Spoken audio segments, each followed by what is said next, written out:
Hello there and welcome, this is Ahmad Bakhsh. आज के इस वीडियो में हम देखेंगे डॉन न्यूज़पेपर के कौन कौन से इम्पोर्टेंट खबरें हैं जो कि एग्ज़ाम रेलेवेंट होती हैं और उनकी कंप्लीट डिटेल देखेंगे और देखेंगे कि उनमें कौन कौन सी जीके रेलेवेंट, कौन कौन से एग्ज़ाम पर्सपेक्टिव पॉइंट्स हैं, उनको डिस्कस करेंगे और समझने की कोशिश करेंगे। अगर आपको इस वीडियो की फ्री पीडीएफ चाहिए तो डिस्क्रिप्शन में व्हाट्सएप ग्रुप का लिंक दिया हुआ है, आप वो ज्वाइन करके फ्री पीडीएफ हासिल कर सकते हैं। So let's get started. इसकी आउटलाइन है, पहले जो है हम सबसे पहले एजुकेशन पे बात होगी, टेररिज्म, काउंटर टेररिज्म के हवाले से बात होगी, इसमें टर्मिनोलॉजीज डिस्कस होंगी, एब्रीविएशंस होंगे और जीके रेलेवेंट पॉइंट होंगे। ये आज की अखबार का आउटलाइन है। पहली खबर है वो है जी, AJK cabinet approves elementary and secondary education policy.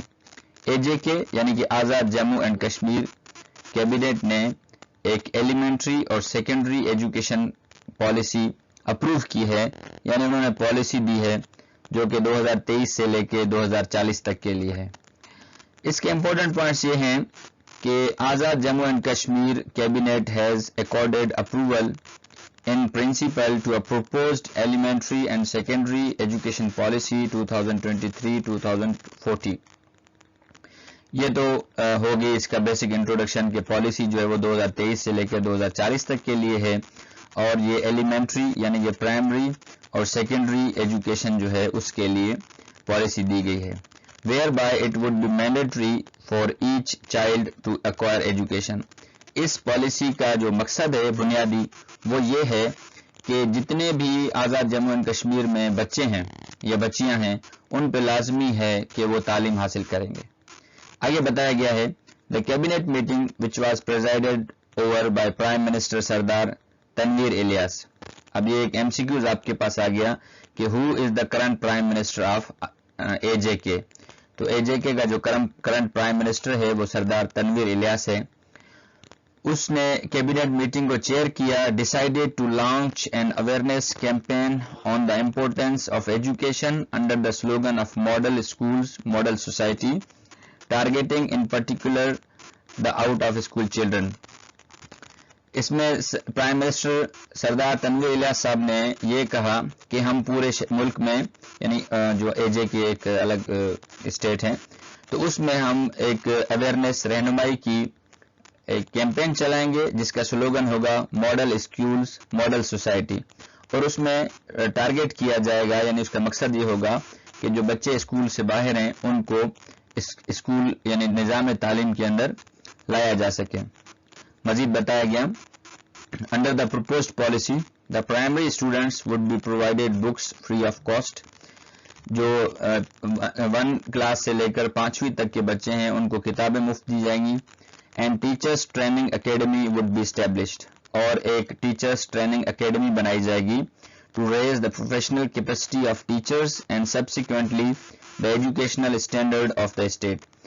ये एकेडमी क्या करेगी, ये उस्तादों की जो सलाहियत है पढ़ाने की, इस्तेदाद-ए-कार है, उसको बढ़ाएगी, और जो रियासत में जो तालीम का स्टैंडर्ड है उसको बढ़ाने में ये हेल्प करेगी टीचर्स ट्रेनिंग एकेडमी। तो ये इसके इम्पोर्टेंट पॉइंट्स थे। आगे देखते हैं क्या कह रहा है। इसमें टर्म्स, एब्रीवेशंस और जीके इंफॉर्मेशन रिलेटेड ये है। ये तस्वीर आपको नजर आ रही है, ये है सरदार तनवीर इलियास साहब। सरदार तनवीर इलियास जो है वो कश्मीरी पॉलिटिशियन हैं और जो कि अभी करंटली सर्व कर रहे हैं as a prime minister of Azad Jammu and Kashmir 18 April 2022 से, और ये प्रेसिडेंट हैं पाकिस्तान तहरीक इंसाफ आज़ाद कश्मीर के, यानी जो पाकिस्तान तहरीक इंसाफ की विंग है आज़ाद कश्मीर की, उसके प्रेसिडेंट हैं, और ये प्राइम मिनिस्टर भी हैं एजेके के। He belongs from Rawalakot Azad Kashmir, इनका ताल्लुक रावलाकोट से है, और इसमें एक एब्रीवेशन ये है AJK means Azad Jammu and Kashmir. अब मूव करते हैं नेक्स्ट खबर की तरफ जो कि एक ओपिनियन है।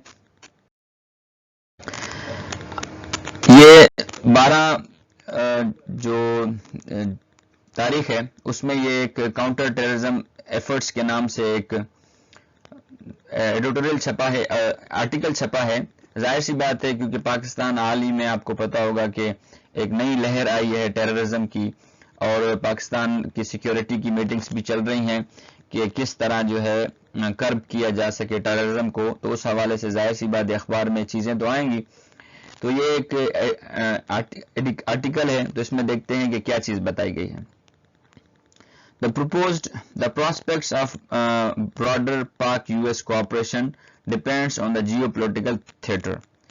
بیسیکلی یہ جو آرٹیکل ہے نا سارا، اس کی سینٹرل تھیم یہ والا سینٹینس ہے جس میں یہ بتا رہا ہے کہ پاکستان اور امریکہ کی جو کوآپریشن ہے یا آپس میں کام کرنا جو ہے وہ ڈپینڈ کرتا ہے جیو پولیٹیکل تھیٹر پہ. جیو پولیٹیکل تھیٹر کو آپ یوں سمجھیں کہ یہ جو ہمارا ایشیا کا ریجن ہے، اس ریجن میں سیاست، زمینی سیاست کس طرح کام کر رہی ہے، اور یہاں کے سیاست کے حوالے سے زمینی حقائق کیا ہیں، یا آپ اس طرح کہہ سکتے ہیں اگر یہ مشکل ہے کہ یہاں پہ ریجنل پالیٹکس کس طرح کام کر رہی ہے. یہاں کا جو سردار ہے اس علاقے کا وہ کون ہے؟ وہ چائنا ہے، ظاہر سی بات ہے، اور دوسری طرف انڈیا ہے، پھر ہم پاکستان ہیں، تو افغانستان ہے، تو یہ امریکہ نظر رکھ رہا ہے. تو امریکہ کی جو کوآپریشن ہے وہ اسی تناظر میں چل سکتی ہے. بیسیکلی آپ اس اگر آرٹیکل کو اس طرح کہیں کہ یہ پاکستان یو ایس ریلیشن پہ ہے تو کوئی غلط بات نہیں ہوگی، لیکن اس کا ایک پرسپیکٹیو یہ ہے کہ پاکستان اور یو ایس کس طرح دہشت گردی کو ختم کرنے کے لیے آپس میں کام کر سکتے ہیں. آگے چلتے ہیں. And now less than 2 years after the Taliban took over, frustration in Pakistan has reached a level where the country is already reviewing and reinforcing its internal security policies. کہ جب سے طالبان نے حکومت سنبھالی کابل میں یعنی کہ افغانستان میں، تو پاکستان میں ایک عجیب سی بے چینی پائی جاتی ہے، جس کی وجہ سے پاکستان جو ہے وہ مجبور ہو گیا ہے کہ اپنی اندرونی سیکیورٹی پالیسی کو ریویو کرے اور اس پہ دوبارہ نظر ڈالے کہ اس میں کیا خامیاں ہیں یا اس کو کیسے بہتر بنایا جا سکتا ہے. Besides trying to repair its relations with Washington. اور اس کے ساتھ ساتھ پاکستان یہ بھی سوچ رہا ہے کہ پاکستان اپنے تعلقات واشنگٹن کے ساتھ یعنی امریکہ کے ساتھ دوبارہ بحال کرے.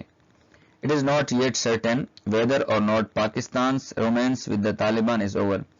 اب تک یہ نہیں کہا جا سکتا کہ پاکستان کا جو تعلق ہے طالبان کے ساتھ، رومانس یہاں پہ اس نے تعلق کے ساتھ کہا ہے کہ جو دوستانہ تعلق ہے وہ ابھی ختم ہوا ہے یا نہیں.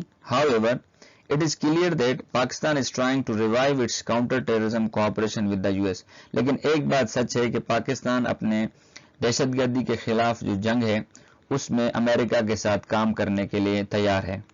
Apparently, the focus of CT means counter-terrorism cooperation will be the terrorist group operating from Afghanistan including تحریک طالبان پاکستان. یہ TTP لکھا ہوا کہہ رہا ہے کہ واضح طور پر پاکستان کا جو فوکس ہوگا وہ یہ ہوگا کہ پاکستان جو تحریک طالبان پاکستان کے جو گروپ ہیں جو کہ افغانستان میں آپریٹ کر رہے ہیں ان کو کرب کرے اور ان کو میٹیگیٹ کرے. ظاہر سی بات ہے امریکہ جو ہے ایک سپر پاور ہے، پاکستان کیوں چاہتا ہے کہ اس کے ساتھ کوآپریشن کرے؟ کیونکہ جیسے ابھی حال ہی میں آپ کو پتہ ہے کہ امریکہ نے اڈے مانگے تھے پاکستان سے. عمران خان صاحب کے ساتھ ایک انٹرویو کیا گیا تھا تو اس میں یہ کہا گیا تھا کہ کیا آپ امریکہ کو اڈے دیں گے کہ وہ یہاں سے بیٹھ کے افغانستان میں دہشت گردوں کے خلاف کارروائی کرے؟ تو اس پہ عمران خان صاحب کا وہ مشہور زمانہ جملہ تھا کہ ایبسلوٹلی ناٹ.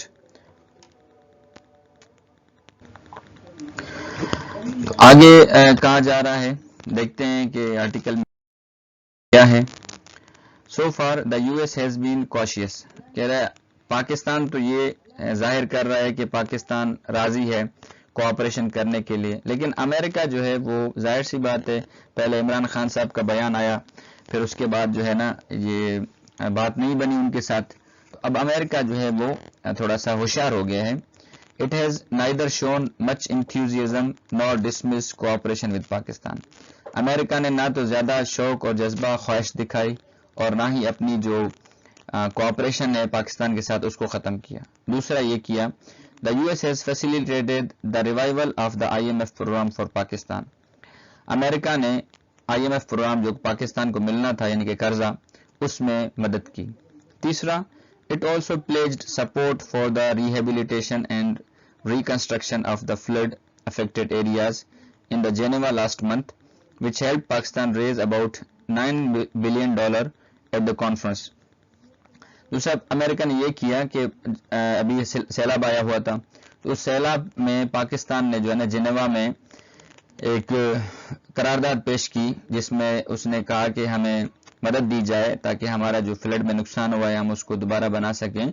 तो उसमें अमेरिका ने उसकी मदद की, जिसके जरिए फिर पाकिस्तान ने $9 बिलियन वहां पे जमा किए। तो ये तो अमेरिका जो है, अमेरिका अभी देख रहा है पाकिस्तान को कि पाकिस्तान किस तरह जो है वो हमारे साथ चल रहा है। क्या आया वो अपने सिर्फ मफाद के लिए चल रहा है या वाकई पाकिस्तान सिंसियर है दहशतगर्दी को ख़त्म करने के लिए इस रीजन में। लेकिन एक और बात है, पाकिस्तान ने अमेरिका पे बहुत ज़्यादा भरोसा किया है, लेकिन over the period of time हमारी फॉरेन पॉलिसी या जो हमारे रिलेशंस हैं अमेरिका के साथ, उसमें एक चीज़ नज़र आई है कॉन्स्टेंटली कि अमेरिका सिर्फ पाकिस्तान को अपने मफाद के लिए यूज़ करता है और जब वो मफाद ख़त्म हो जाता है तो फिर उसको साइड लाइन कर देता है। तो अब पाकिस्तान भी इस चीज़ में अभी थोड़ा सा एहतियात बरत रहा है कि सारे एग्स हमने एक बास्केट में नहीं रखने, बल्कि हमने चाइना के साथ भी अपनी दोस्ती बनाए रखनी है और अमेरिका के साथ भी अपनी दोस्ती बनाए रखनी है। आगे आर्टिकल में बताया गया है, the prospects of broader cooperation depend on the geopolitical regional theatre and the intensity of the terrorism threat. तो जो कोऑपरेशन है ना पाकिस्तान और यूएस के दरमियान, ये इसके प्रोस्पेक्ट्स हैं वो डिपेंड करता है कि यहाँ की रीजनल सियासत कैसी है और यहाँ पे जो टेररिज्म का खतरा है वो कितना ज़्यादा शदीद है, उसी हिसाब से फिर कोऑपरेशन उतनी गहरी होगी या उतनी कम होगी। The US will also be largely concerned about the response of the Pakistani establishment with which it would cooperate in counter-terrorism and its relations with the Taliban. America जो है वो इस हवाले से भी सोच रहा है कि पाकिस्तान का रिस्पॉन्स क्या होगा पाकिस्तानी एस्टेब्लिशमेंट का, और पाकिस्तान के जो ताल्लुकात हैं तालिबान के साथ, उस हवाले से पाकिस्तान का क्या इंस्टांस है उसको भी अमेरिका बारीक बीनी से देख रहा है। And most importantly, Pakistan's approach on maintaining a balance in its relation with China and the US will also significantly figure in Washington's possible cooperation. ये सबसे बड़ा मसला है। बड़ा मसला कैसे? पाकिस्तान इस रीजन में है, हाँ ये इस रीजन में चाइना हमारा पड़ोसी मुल्क है। अब जाहिर सी बात है ये परसीव किया जा रहा है कि शायद चाइना जो है नेक्स्ट सुपर पावर भी बने, तो पाकिस्तान ये चाहता है कि हमारे चाइना के साथ इस तरह के ताल्लुकात हों कि अगर वो दुनिया का लीडर बने तो हम उसके साथ हों। लेकिन अमेरिका जाहिर सी बात है ऑलरेडी एक दुनिया का लीडर है, एस्टेब्लिश्ड लीडर है, तो अमेरिका चाहता है कि पाकिस्तान मेरी कॉलोनी बन के रहे यहाँ पे, ना कि वो चाइना के चंगुल में चला जाए। तो अब पाकिस्तान बीच में फंस गया है। पाकिस्तान अगर अमेरिका की तरफ जाता है तो फिर सीपैक खतरे में आ जाता है, अगर पाकिस्तान जाता है चाइना की तरफ तो यूएस जो है पाकिस्तान को बहुत तंग करता है, यहाँ पे सिक्योरिटी मामला ख़राब हो जाते हैं, पाकिस्तान ऑलरेडी कर्जों में फंसा हुआ है, उससे निकलना मुश्किल है, तो फिर भी जो सीपैक का प्रोजेक्ट है ख़त्म होगा। तो इस सूरत में अब ये पाकिस्तान के लिए एक चैलेंज है कि पाकिस्तान किस तरह देखे कि पाकिस्तान जो है किस तरह इस चैलेंज को डील करता है। तो अब तक के लिए इतना ही। अपना और अपने चैनल का ख्याल रखिए। अल्लाह हाफिज़।